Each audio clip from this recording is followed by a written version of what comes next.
Hello, everyone. Welcome back to another episode of the Life by Design podcast. On this week's episode, I welcome back the fellas, Janoah van Kekem, Dave Harvey, and Evan Spargo, and we cover all things understanding men. In this week's episode, expect to learn how and why men struggle with communication.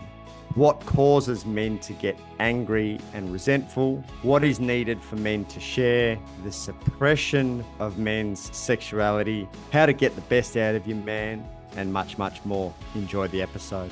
Now, guys, before we start this week's episode of the podcast, I want to talk to you about the Life by Design Mastermind. The Life by Design Mastermind is the mastermind for go-getters and high achievers who are looking to create a more successful, fulfilling and balanced life by design. If you're serious about transforming your life, achieving your goals and living a life on your terms, then the Life by Design is your golden ticket. Head over to the show notes and click on the link for more details about the program. Gentlemen, we are back. It's been a hot minute. Very hot. Real hot. Talking of hot, we're missing one amigo today. His name's Rory Warnock and he's running at the moment. It would be hot. That motherfucker, I said to him 5 months ago, I was like, there's this Red Bull event coming up that I want to do. He's like, oh yeah, that sounds good. And then only 4 days ago did he tell me he's doing it without me, and then just threw in the cheap. Sense. No, it doesn't make sense, mate. I was the one who proposed. Don't they need elite athletes? I was going there next. He said we needed elite athletes. I was like, you motherfucker! Not only did you take my idea and run with it, you've shut me out and said I'm fat now as well. No passengers. No passengers. Would it be nice for the communications to let you know that he's found another group? Yeah. I think so. Communication. I'll have words to him tomorrow. Anyway, this isn't about Rory because he's not with us today. He's doing other things. This is about the fellas talking about like what do women need to know that would make their lives, their relationships, their understanding of men better, easier, simpler, etc. Because we can be confusing at times depending who you speak to. And I haven't seen a rule book that answers everyone's problems. But today, we're going to bring out a new rule book that we've made just to kind of help people, women in particular, understand blokes better. Sparks, what have you got? Yeah, so a big piece here around this is communication. And what I mean by communication is communicating what men actually experience. In other words, what do men feel and the challenges that we have to express that and communicate that. So often I hear a lot of challenges in relationships is, oh, he doesn't communicate what he's feeling, or he struggles to tell me what's going on, and he doesn't feel present, and his mind's somewhere else, and he's off with the fairies. He's just never here. And so what I want to talk about, there's two parts that we need to consider when it comes to the challenges of men talking about what we experience. So the first one is the man doesn't know how to communicate what they're experiencing. As guys, we're more than likely 99% of men aren't taught how to express what we are experiencing. We don't have the vocabulary for it. You ask a man, what are you feeling? Or how are you feeling? Good, fine, bad. Really limited vocabulary. We aren't taught how to express, oh, you know what? I'm feeling tension in my chest. I'm feeling a little bit of nervous energy that's arising in my body as we speak. I feel constricted in my neck. I've got this tension burden that I'm feeling in my back and in my shoulders. There's a big difference between I'm good versus, I'm experiencing a lot of tension right now in my throat as we talk. And I'm making sense of that as anxiety or frustration or nervousness or whatever it is. Right. So we're not taught how to express our experience. And it's not something that guys just do, sit around a table and talk about how to communicate what we're actually experiencing, what we're actually feeling. There's none of that. Whereas women easily do that. And it's amazing, but we just can't because we're never taught, and it's not really socially acceptable. It's not a way that you connect with other men. And so that's the first point, is that we are challenged from a vocabulary sense and a felt sense of what we're actually experiencing. So hence why it's so hard to talk to our partners in relationships about what we're actually experiencing. It's foreign. It's foreign language. The second part is safety. A lot of men just don't feel safe to express what they're feeling and process what they're feeling with their partners because stigma, I don't want to be seen as weak. I'm supposed to be the man, the provider. the rock, the security. But if I show any weakness, she'll lose trust in me or she'll lose faith in me. And so I shouldn't do that. So I'm going to remain stoic and unexpressed. There's a safety that, hey, you can't handle me. There's a deep belief that men say, like, thinks about their partners that you can't handle what I've got going on in me. So I'm going to conceal it. And the thing is, most men can't handle themselves. They can't handle the intensity and the emotion that brews within us. And so we hold it back because we've never been taught how to navigate that intensity and that emotion. So we won't show and reveal that to our partners because we're scared we'll scare them off and that they cannot handle it because we actually can't. And so what I want, I guess, women to know is that this is the challenges that we face when it comes to expressing ourselves, what we're feeling in the moment, and why we might hold ourselves back. One, we don't have the vocabulary.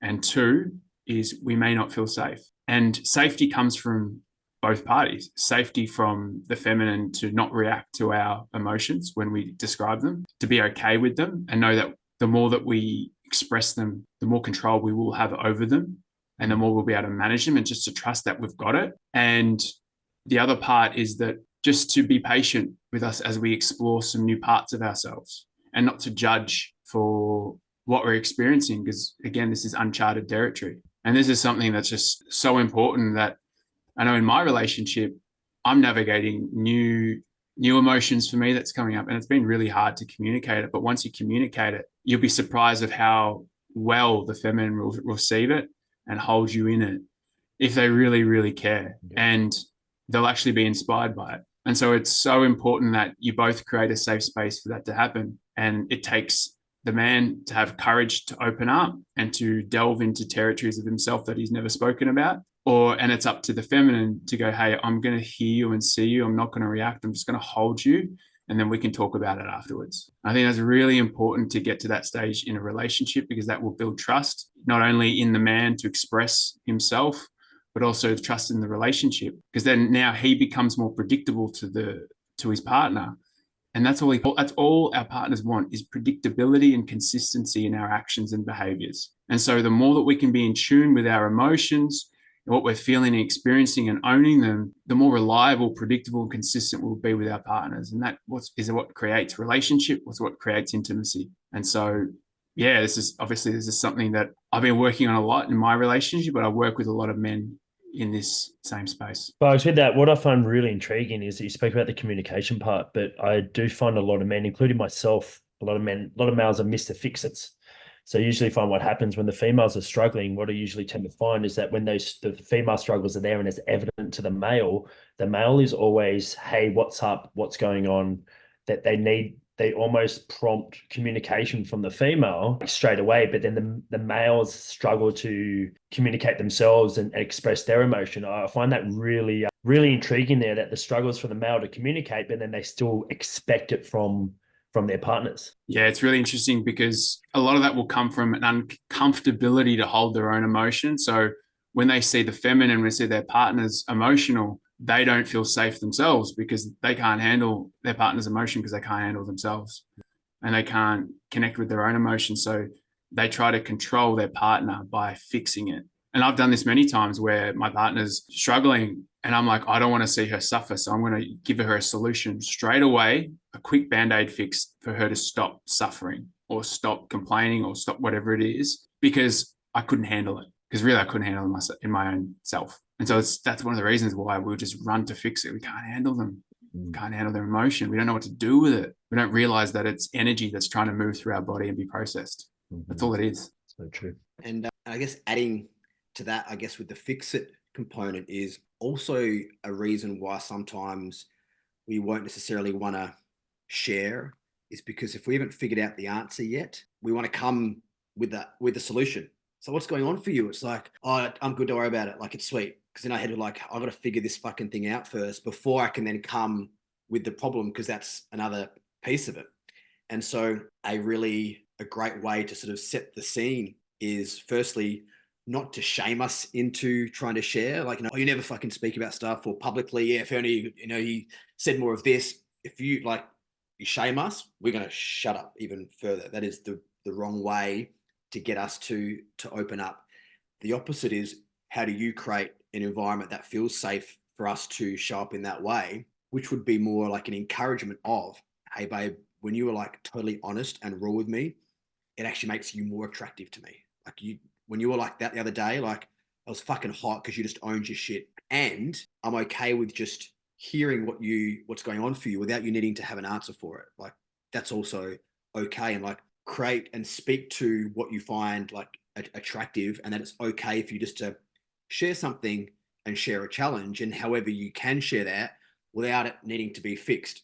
And then also be mindful of you then not needing to fix as the other partner. Because I know personally, I get super triggered when I am sharing something and coming from a great place, the other person, particularly if, a partner or an intimate partner, even a female in my life, without me asking for it, comes in with advice. There's this like, I sort of get jarred back, and I almost get angry and resentful for them trying to jump in and fix it, because I haven't even figured it out in my head yet, and I didn't want them to fix it. And it's that's the piece for me that really comes up here, and why sometimes we're also not willing to share because we haven't sorted it, and then a way to overcome that to encourage us to share what's there without having come to the solution yet ourselves, and sort of open the gate for us to go, oh, okay, she's still going to love me and still want to fuck me, even though I'm sharing this thing that I can't figure out and I don't have the answer for just yet, which makes it feel like less of a man. And knowing that in your partner, and not only knowing that, but then seeing her actually do it, like you say something and her to go, cool, and then not kind of pull away or be a bit distant or afterwards, because that little shifts like that, like we'll be like, I'm not doing that again. She didn't want to cuddle me that night or whatever it was. So really like then by action, showing love and attraction post a share for reinforcement for us to go, oh, I can do this. I'm not going to lose her. And that's what comes up from personal experience in ways to elicit more of a honest share from what's gone in the old dome. Yeah, I love those 2 points that you bring up. It's the first is, this is how we think, this is how we operate. We operate in a way that we need to make sense of it first before we can express it. It's so like, that's just how we're wired. And the second thing around the invitation to speak that you were talking about, there's 2 lines that are just magic. So the first is, what's going to push a man away is you don't do this, you don't say this, you don't. When you start a sentence with you don't, we're already going to be defensive and back away or protective. What is a much healthier way of inviting change or discussion is, I love it when you speak up. I love it when you open your heart. I love it when you instigate discussion. I love it when you show this part of yourself, like you were saying, Jay. When you encourage in that sense, it's like, oh, great, I feel a bit safe here. I can express myself. Whereas when you say you don't, we're just going to retreat and get all defensive. So it's such an important, just whether you call it a tool or a discussion point, like just having that in mind when we create discussions. I'm fucking loving this, boys. Loving it. What I want to bring to light, and all of us have kind of been in similar circles. Obviously, Jay and I are working together. Sparks was a big part of it, as was Dave with Momentum in particular. Was I witnessed a lot of women saying that he can't communicate or he doesn't know how to communicate. And our experience on most occasions was that wasn't actually the case. It was more an environmental thing. So I really kind of want to speak to the co-creation of this piece. And when I sit with one's ability to hold space, so if we're talking about women in particular here, I wouldn't necessarily say that you either can or you can't hold space. It's more a spectrum of how well you can hold it. And I feel very fortunate to be surrounded by an incredible amount of super emotionally intelligent people, like unbelievable. And I still can name, Janoah's pretty happy with that. He's pretty happy with himself at the moment, actually. I can still name the 2 people that I know can hold the deepest of space. 2. So I want to give you kind of perspective on that. I only know 2 people that can hold a pure place. Everyone else is somewhere along that spectrum of being able to kind of really struggle to hold a whole place and pretty good.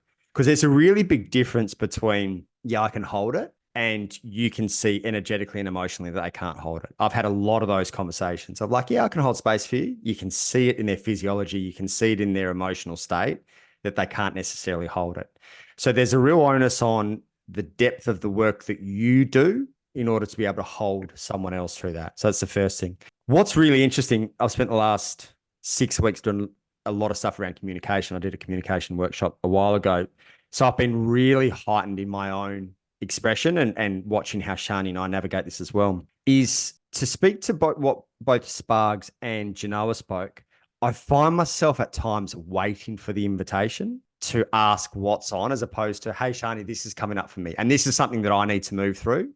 I'm almost just like waiting. All she has to do is ask, and then I'm open. So I don't know what on a deeper level it is, other than I see all the boys nodding, so they probably resonate. It's almost like, I don't know if this is like inner child work, wounding or whatever. It's almost like the little boy getting asked to speak, and then the doors open. So, and Shani's found herself at times a little bit frustrated of having to ask as opposed to me being on the front foot. So that's a really interesting one as well. You know, I'm noticing this in myself. The other thing that I'm really mindful of as well is what's called stonewalling in the Gottman language. And that's essentially shutting down. And part of why someone might stonewall is actually protection of the other person. So if I'm to speak in that moment of what's going on for me, one, I may not have clarity on exactly what's going on, to speak to Janoah's point. Two, I may be fucking about to blow some shit up, and I don't want to project that onto Shani. And for that reason, I'm going to wait till it kind of de-escalates a little bit and then come to her as well. So to speak to that, what Shani and I have kind of come to is, if I haven't formed my idea and if I'm heightened, which can happen, is I'll literally say that of like, I'm about to fucking lose my shit. So I'm just going to wait until I'm really clear on what I want to say, and until I come off the bridge, and then let's communicate. So don't know if that's necessarily like the golden textbook of how to do it, but that's something that we've kind of been navigating as well. And to kind of, I think it was Janoah's point as well, to the fix it element. Often it's spoken about with blokes going to Mr. Fix It, and that's their default, understandably, protector, provider, everything that kind of comes with that as well. We noticed it within our relationship as well, where if my energy and my emotional state was heightened, Shani would want to go into fix it as well. And in that moment, and again, this is often spoken about in reverse, but I want to kind of speak to it in a bloke set. I don't want to fix it in that moment. There's even times where I'm in victim, and I fucking know I'm in victim, and we can talk about it in 24 hours and come up with a solution. I don't want a solution right now. So don't come like 24 hours later when I'm down and I've got over my carry-on and everything else. Sweet, let's offer a solution. But in that moment, I'm not interested in a solution. And what we've kind of seen play out is, and this is really common for both men and women, is if you're uncomfortable with someone else's emotion, you might offer a solution because you don't know like what else to do. You don't know how to navigate it. You're like, fuck, I'm freaking out. And that's when you go into solution as well. So a few elements to it, but I guess the overarching theme is, to kind of speak more to Spargs' point, and I'll get him to round this out, is the co-creation, like really thinking about both people's roles, because there's been a lot of heat on blokes of he can't communicate, but our experience over the last 5 years working with a lot of blokes is that that's not actually the case. Yeah, really well said. And I'll just finish off with the co-creation bit. It's not just up to us. And you got a question, are you really, as the feminine, are you willing to buy in and help this man and help your man through navigating what is uncharted territory? And if you are, amazing. Let him know about it and create space for it. And men need structure. It's very hard to just do it off the whim, but saying, hey, let's at 4 o'clock today, let's have a chat. And I'd love to hear just what's on your mind and kind of what you're experiencing. It could be as simple as just creating an invitation that way. And I love the point you said, is that, and I've struggled with this as well. The thing is with Bree, if I'm off, she'll tell me within seconds whether I'm off, and she's spot on, which frustrates me at times because I can't hide anything. But the power of an invitation, to invite your man to be like, hey, what are you experiencing? I want to hear. I'm not going anywhere. Let's talk about it.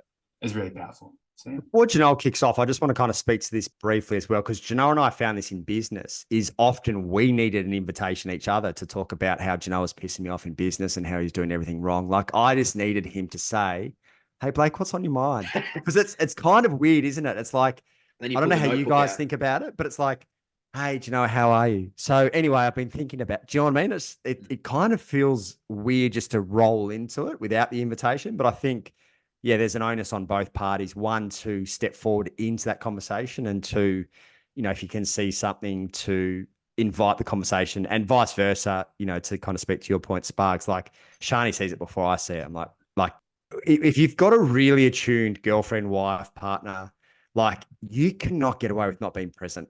Like they will hold you accountable like a motherfucker. And it's the best thing for your growth, healing, expansion, transformation.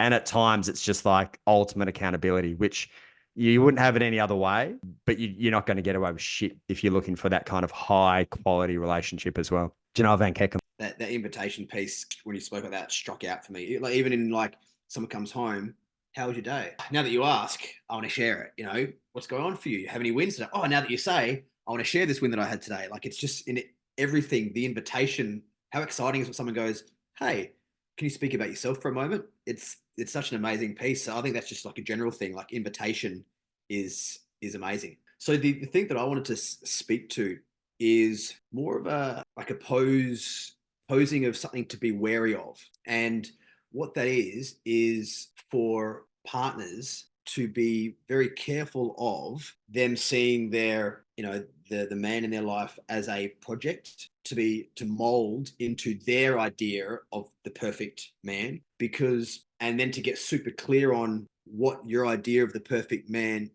actually means, because a lot of what's being put out there in the world is not helpful for men to step into their best version. And that's why we see a generation of nice guys, for example, where what the idea of the ideal man is a guy who's super sensitive and does what he's asked and doesn't, you know, create any conflict and doesn't resist. And we've got this, and this is where, and I can speak this personally because I used to have, like I went through this like pendulum swing of, I had this sort of cheeky grit, sexual kind of energy going on, a bit of aggro, but nothing overly dangerous. And it got kind of drawn out of me because I saw this idea of the perfect guy, have what I was supposed to be like. And so I suppressed sexuality. We used to joke about, you know, Blake, you talk about taboo, and I'd be like, oh, you know, because I just suppressed so much of it because I thought it wasn't what I was supposed to, these urges or these ideas as a man. It's not okay to have these ideas. And then to be the nice, just for reference, Blake just put in the comment strap on. Super personal. We have a joke that, you know, we're open to exploring most things. And I'm just encouraging, like I said, most things, but, you know, how about a strap on? There's a line that hasn't been crossed yet that he's still not okay with. And I just said, I was looking for the day when he comes out and he's like, I went there. Anyway, but what's happening is a lot of, without properly looking into it, a lot of women are taking this idea of what a man should be and projecting it on to their partner. And we are literally being like castrated, and all of our natural masculine traits are being fucking sucked away. And we're suddenly becoming more like our partner. And you don't want to be more like your partner. Like men and masculine and feminine are very different. And there's a reason for that. And it's attractive. And so what can happen over time if you've got this idea of this perfect, put together, nice, compliant, you know, respectful guy? Well, what does respect actually mean? Does respect mean that he does what you ask him to do every single time? Does respect mean that if he's off working on his project and you demand he does it and he drops everything he's doing and comes running over and does everything for you? That's not respect in my mind. And so it's getting super, super clear on what the actual healthy traits of a man are, because often we are shamed out of these traits. Like, it's not okay to want to go hang with the boys. Men need to hang around other men. Like, it's not okay to have this, you know, maybe slightly taboo sexual desire. Squash that. We'll never express a desire again. And you get fucking, you know, neutral fucking vanilla sex the rest of your life. So a lot of these areas that are sort of often in the gray, you know, we like having structure, you know, and we want to go out and play sport and release some of this testosterone and all these kind of things that are often like built, like squeezed out of us, and that we're almost doing something wrong, and that we're lucky to be allowed to go to the gym, or we're lucky to be allowed to go hang with our mates, or we're lucky to get sex tonight. And so all these natural desires, which are fucking healthy for us, are like pulled out of us because there's this really unhealthy idea of what the perfect man is. And there is no perfect man.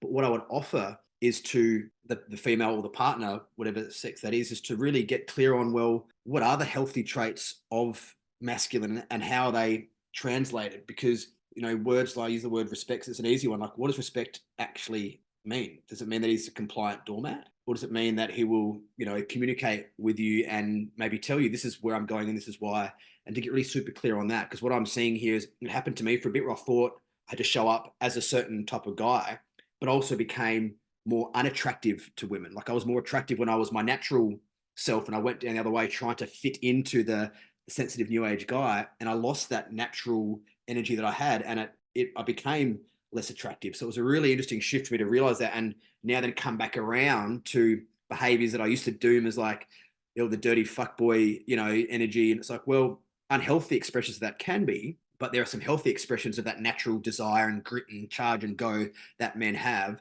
that is important and attractive. And, you want your man to be able to fucking go if it needs to go. Well, let's be honest. Like, you don't want a fucking little compliant nice guy. If shit's going down, you want your man to be able to step into his fucking let's go. You also want your man to be able to take in the bedroom and just fucking unleash. And so if you're shaving and squeezing in and trying to mold into this perfect, nice little compliant guy, you're going to lose all those bits. And when we're shamed out of that, we're not going to want to step into that again. And we're going to lose our way. And then we're going to be these, we used to use the term flaccid noodles of men.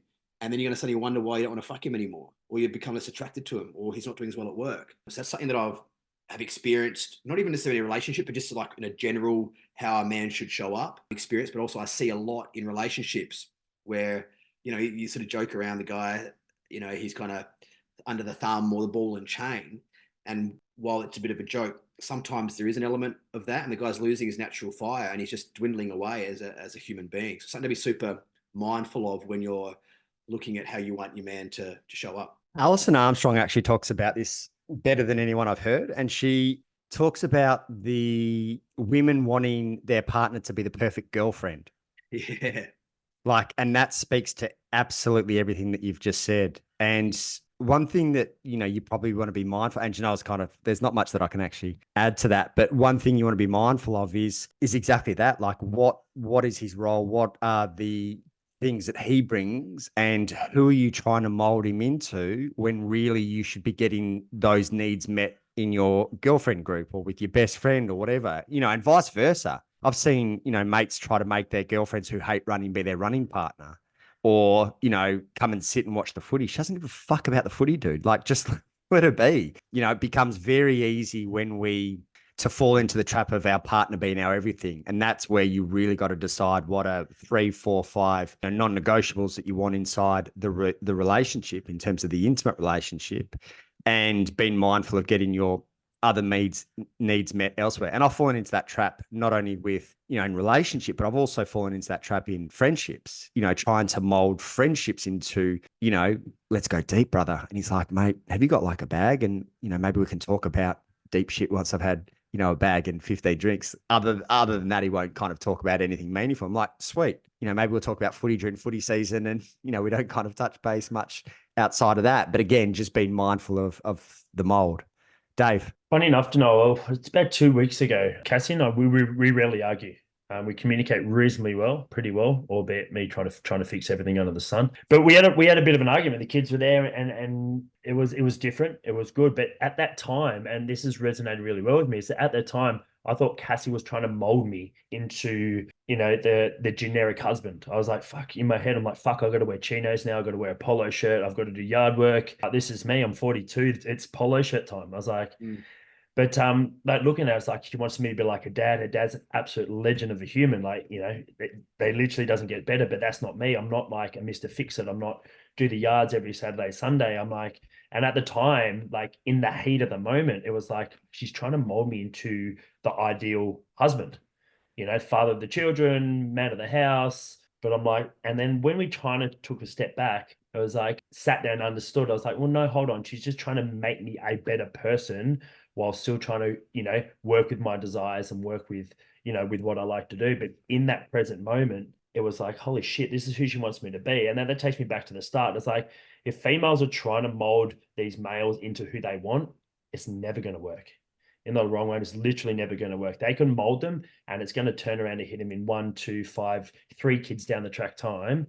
And it's just going to go all big, big bust, big combustion. But it was really funny because that actually hit us probably about 2 weeks ago. I want to add to that. It's really important for us as men to explain who we're trying to become, where we're going, our vision, and just to see how our partner or potential partner can fit in with that and to support us to do that.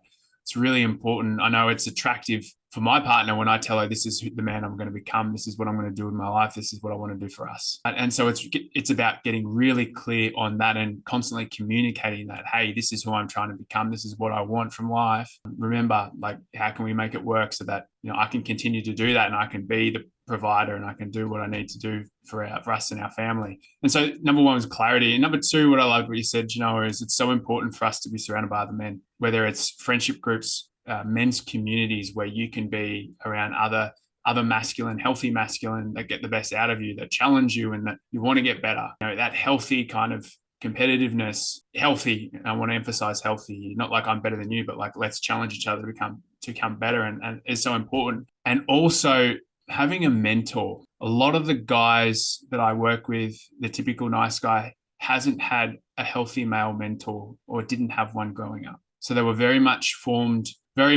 looked for their mother for the masculine guidance, whether they didn't have a father growing up or didn't have a great connection with their father. Like for myself, I didn't have a very good connection with my dad, so I looked for mum for everything, right? And this takes us away from stepping into those masculine traits that feels foreign to us. And so that's a process in itself. And what helps us with that is having a strong male mentor, whether it's at 15, 25, 35, 45, whatever it is, having that healthy influence to help guide us. And that's having male mentors in the last few years has really helped me step into my masculine and just putting my hand up and like, can you teach me? Can you guide me? And boy, has it made a massive difference alongside of hanging out with you guys, you know, healthy masculine men and just getting the best out of myself. I think the other challenge that we're going to face, and my fear is it'll get worse before it gets better, is this societal narrative around the masculine and it being, I'm totally aware and I don't want to take away from anything that's happened on the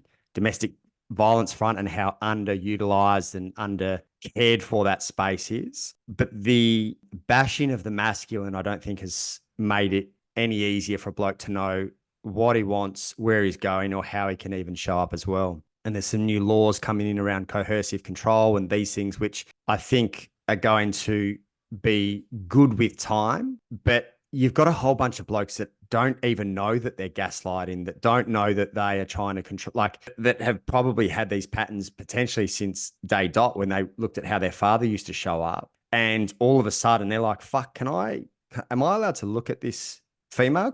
Is it wrong or right now to open the door? Like blokes don't know their ass from their ear at the moment. So my fear is unfortunately that it's going to get worse before it gets better. And to Spargs' point, to find really solid blokes that know what it actually looks like, feels like, to step into that healthy masculine is going to be important. And, you know, I don't know about you guys. I struggle off the top of my head to think of good male role models. I know Paul Roos was really good for Janoah and I in business, but you're looking at blokes, you know, 16 to 24, and Andrew Tate's probably the number one role model, you know, and underlying of Andrew Tate's really shit chat is a couple of really good messages, I believe. But in terms of an overall role model, that says probably a lot about where we're falling down and just how much work there is to do. And yeah, I mean, the fact that, you know, I can't think off the top of my head who would be 6 amazing male role models probably says a lot, especially when I've been seeking and searching for them for 25 years as well. And I'm guessing you guys would probably struggle to reel some off. I know, you know, Dave, you talk about your granddad and stuff like that, but that says a bit about the problem that we've got, I think, at firsthand as well. Yeah. And so I guess to round it off, what do you do from here is one is to communicate to your partner is like, so what do you like about when you go hang out with your mates, or we're going to play sport, or we're going to the gym, or, you know, this, you keep sort of talking about this sex thing. I'm a bit like, not sure, like, what is it about it? And allowing us to explain like why it's important to us or why it might feel good to us could be a first way to understand. I get it now. When you want to go, I want to cuddle on the couch and you want to go for a run, it doesn't mean that you don't love me. It means that's when you go clear your head so you can come back and be sort of present with me. I get it.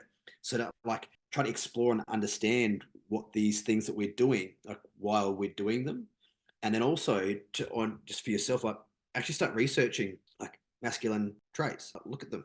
Like the fact that there's this interesting thing around like we should have our partner maybe as number one, debatable. Would you like the fact that when you're like we're doing our thing on our mission, trying to build our empire, that in the drop of a hat, we'll drop everything we're doing and come running back. And we with that easily pushed off mission, like subconsciously, that actually be unattractive. So also really understanding and doing exploring around what are the masculine traits, what are the healthy versions, and then what are the unhealthy expressions of, so you can understand and go, this is actually a natural trait. It's actually quite healthy for him to be doing that. I didn't like it because I thought it meant this about me, but now I get it. Just to educate yourself so you can, because often a lot of the thing will be a story in your own head around what that means about you, which isn't necessarily correct. And so the big piece there be like educating what's masculine, what is feminine, what's the healthy, what's the unhealthy, just as a starting point, and then asking like, why is this important to you? I get it. That's your space. That's your time. It's not how I operate because I'm very different to you. So that's kind of what I'd leave it with, is that's more of an exploration as opposed to, there's not a fixed answer on the ideal man.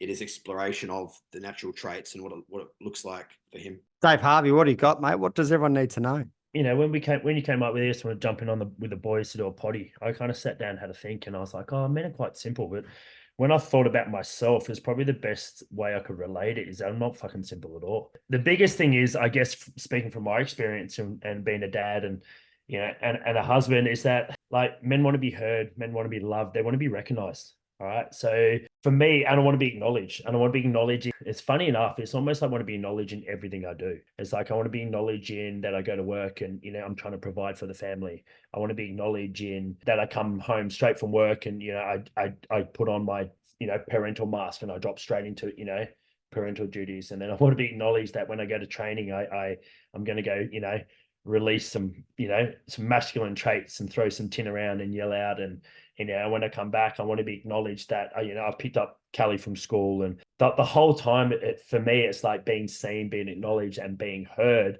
But one of the biggest things for me is it's not so much those, it's all of those, but it's being loved, to be honest. Like I grew up with no dad. I grew up like my mum and dad split up when I was early. Mum got remarried, fell into an abusive relationship with, you know, the stepfather at the time. I had no male role models. I had no one. Okay, so, and you boys just spoke about it, like, you know, Sparks, you got one now. I don't have a male role model right now.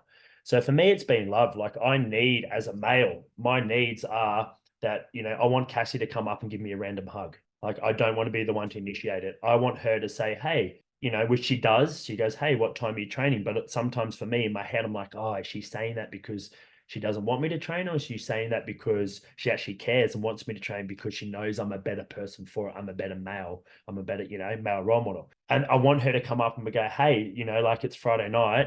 Let's get the kids to bed early and, you know, let's watch a movie. Let's get the big kids to bed early and let's have sex. Like I want initiation. So really big for me is, it's being heard, it's being acknowledged for everything that one does. But mainly it's the love. It's the love, whether that's come from a little bit of childhood trauma, not being shown, not being cared. Basically, it's being loved and being cared for. And it's the little things. For me, it's the little things that pile up on each other. So the hug, the random kiss, the show of affection, not just fuck, the washing needs to be done. It's like, shit, you know, the lawns, they need to be done. We've got to do this for the kids. It's like, all right, let's take time away. Let's show that I'm here for you. I'm present for you and that I see you as a male and a male of the house. And that's kind of how we structure our family. Like I'm the provider, Cassie's at home with the kids, and we wouldn't have it any other way. But that love and affection and being heard and seen in that is massive for me. I think if you don't understand how males work, that might sound like a lot of work. I'd probably have you question where you're at if you do think that's a lot of work, just to kind of acknowledge your partner first and foremost. But secondly, what you'll quickly realize is that if you want more of something, acknowledge it. Like if he's doing something good and you acknowledge it, he's probably going to do, not even probably, he will do more of it. So instead of highlighting what he's not doing and getting into that kind of naggy energy, if you can acknowledge what he's doing, he's going to do more of it. Like as far as I'm aware, feel free to correct me otherwise, every bloke wants to feel like the Superman of the house. And when you acknowledge it, he feels fucking good. So to acknowledge it, you're going to get more of it as well. So both parties win in that acknowledgement. Janoah van Kekem. I started speaking on mute. So another thing which almost ties back into the us not knowing how to communicate piece. Often I think that can be misconstrued as if we're not able to communicate and be super emotional, that we don't want the emotional love in return. And it may just be because we haven't been educated of how to express it. and we're like, but we're yearning for it. We don't know how to ask for it. And again, it's this almost the invitation piece. Like, if you have the ability to, well, can you lead and go first and express that love to us? Like that feeling, like it's a core human need to have a level of like significance or value placed on us. And it's a small thing, like, see what you did there, thank you. Like that's all. That's 1 second. You know, a little acknowledgement every time that comes in. I'd almost, as a joke, almost say, treat us like a dog. You know, when you want a dog to do something, give him a little treat, good boy, like give him a pat, like, no, but to simplify it, do you know what I mean? Like, every time we do something that you love, like make sure we know it. That's how you train us. Like give us some love, give us some reinforcement, and then we'll go again. And we're like, oh, that felt good. I got a bit of love and affection there. That I'm gonna do that. I'm gonna do that again, and I'm gonna do that more.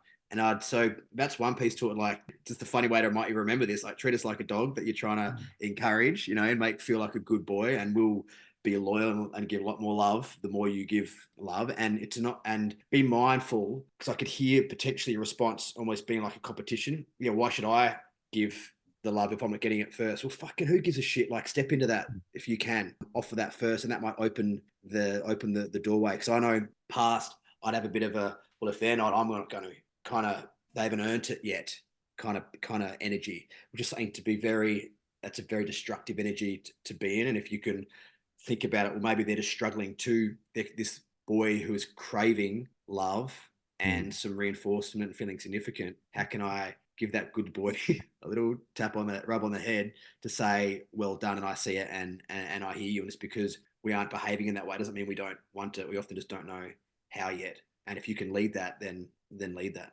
Question for you, Dave. You do something really, really well that a lot of men don't do, is you know exactly what you need. You're so clear on it. So my question is, how can a partner help their man figure out what they need and how to get those needs met? I think it's about, it kind of ties a little bit what Janoah was saying. I feel like those little tasks helps a man feel safe. And within those little acts of, hey, you know, acknowledgement, then that man can feel safe, and then he's able to open up. He's able to open up his heart, open up his mind, open up to exactly what you said, his communication barriers. I feel like men, when they don't feel safe, they don't feel comfortable, they're not going to be as open. They're going to be quite closed and reserved. So, you know, I just talk about my experience. For example, if Cassie's going to come up to me and give me a kiss on the cheek and give me a hug, I'm going to be more in a relaxed state. So, and then I'm going to be like, oh shit, all right, well, this has come up today. This is what's great. This is what's on my mind. There's going to be a flow on effect. There's going to be that domino effect of communication. It's going to break down those barriers. So it's more so being able to, little tasks add up. It's like, you know, it's like pecking at a wall with a little nail. Eventually it's going to create a big hole. So here it's like little tasks. Eventually it's going to make that male feel safe enough to know, hold on, this chick's she's not going to leave me. She's not going to leave me when I'm show some vulnerability. She's not going to leave me when I speak my problems. She's not going to try to fix all my problems. I feel like there's a big safety mechanism or safety switch that needs to be flicked. And that's done by these little traits. And there's traits that should be done anyway. So like, for me, they shouldn't have been like, it shouldn't be a communication trait, if that makes sense. I shouldn't go up to Kat and say, hey, I need a hug every fucking 5 p.m. when I get home. Or I want you to, you know, to sit down on the couch and we'll have a cup of tea and chat. Like, it should be a flow within a relationship that's going to cause a better overall end result. Beautiful. Well said, brother. The final piece that I would sit with, as I guess kind of my point, is the desire, and I can only assume every bloke has it, but the overarching desire amongst blokes to feel like they're in a proper partnership, like one team, one dream. And, you know, Janoah and I obviously had a lot of conversations with blokes over the years with momentum around relationships. And, you know, I love talking about relationships any moment I have. And everyone's got their own, you know, desires within a relationship, you know, what she might look like, what she's into, those type of things. But I think the overarching theme for blokes is a desire to feel like you're one team chasing one dream. And having been in a number of kind of long-ish term relationships, there are two that stand out to me where I really felt like I was in a team, and a few that I felt like I wasn't in a team. You know, obviously Shani, like the one I'm in now, and Janoah has been part of my whole relationship history. He's seen them all. But also one that I was in probably 15 years ago with a chick called Sash. And just it, like, I don't know if you guys have experienced this, that the complete difference, they're worlds apart. worlds apart relationships where you feel like you're a team and a partnership and that they've got your back and that they're your biggest cheerleader. And then the ones where you're like subtly almost at war with each other. And if you can create a really healthy partnership, like he'll move mountains for you, not because he has to, because he fucking wants to.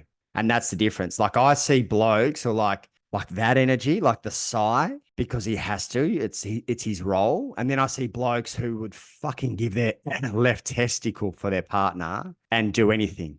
And it's one's manufactured. Oh, I meant to. And one is just fucking deep in his soul that he wants to reach into and get like anything and everything out of himself to support the future and the family that they're kind of the direction they're heading in. So that would be mine, Dave. It just all comes in a loop, doesn't it? It just comes back to that man feeling safe and being wanted and being heard. And, like what Jay said, and in terms of that, being able to excrete that masculine energy in the communication that Spargo spoke about, that's what it does. It all works in unison. Like, Cassie and I, we parent together. We're if you want, like, without blowing smoke up my own ass, if you want to like look at a team, like Cassie and I are the epitome of that. Like in terms of parenting, like if I say something to our kids, she backs me up. There's never, obviously, within reason, but like if I do something, she's there. If she does something, I'm there. We're together and we're moving different directions. My past life, I was married before that, and they couldn't be polar opposites. It was fucking shit. Like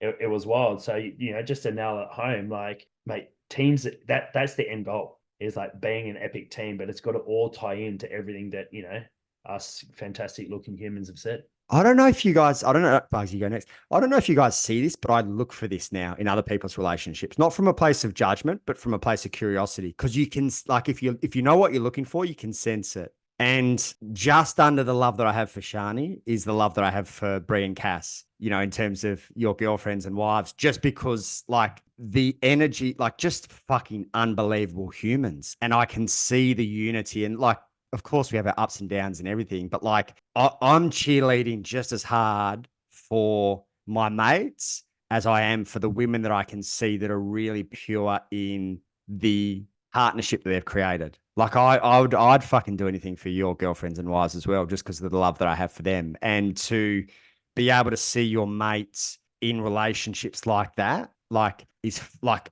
I get excited when I think about my mates in fucking red hot partnerships, and I can see the love and I can see the unity amongst what's going on there. And of course, fuck, we all have our ups and downs, but like I can see it and I look for it, and it just lights me up when I see it as well. Sparks. Yeah, well, it was Tribe that brought us together, so I'd like to thank you, you, mate. But to give something to your point, there is that vision and values. I always go back to that. Are you aligned with your partner in terms of your vision and your values? And vision and values creates that synergy that you're going in the right direction. It's what forms a team, and then that mutual love and respect for each other to build off that foundation. So it's just getting super clear and regular check-ins of where we're going here, because sometimes in a man's head we can be like, oh yeah, we're going here, but then sometimes the feminine is like, oh wait, where are we going in? But the guy immediately thinks, like, assumes that, oh, she knows we're okay. I know where we're going, so it doesn't matter. But it's our job as well to communicate, hey, just letting you know, remember, we're going here now. Just so you know, just to ease and help her relax. So again, really getting clear on that vision and values, and making sure that, they work together. Janoah. And in terms of the importance of this, if you feel like maybe your partner potentially to be is 1 foot in, 1 foot out, is to really find a way to reinforce this partnership. And what I mean by that is, from a personal level, I've realized over the last few years that I had this idea of what a relationship was, and it wasn't a partnership. Because I saw lots of examples of where it wasn't a partnership. It pretty much was where a guy, I won't necessarily say settled, but, did what you're supposed to do and lost who he was, lost any level of freedom, and it was literally just stuck doing what he fucking has to do. And that, for me, scared the fucking shit out of me. And I couldn't have thought of anything that repelled me more. Funny enough, there's been a block to me calling in, the right person, because I didn't want it. I thought I did, but my idea of a relationship wasn't a partnership. And I was terrified of getting in a relationship and losing my freedom and my ability to do all these things and travel and blah, blah. Because I had this idea that relationship isn't a partnership.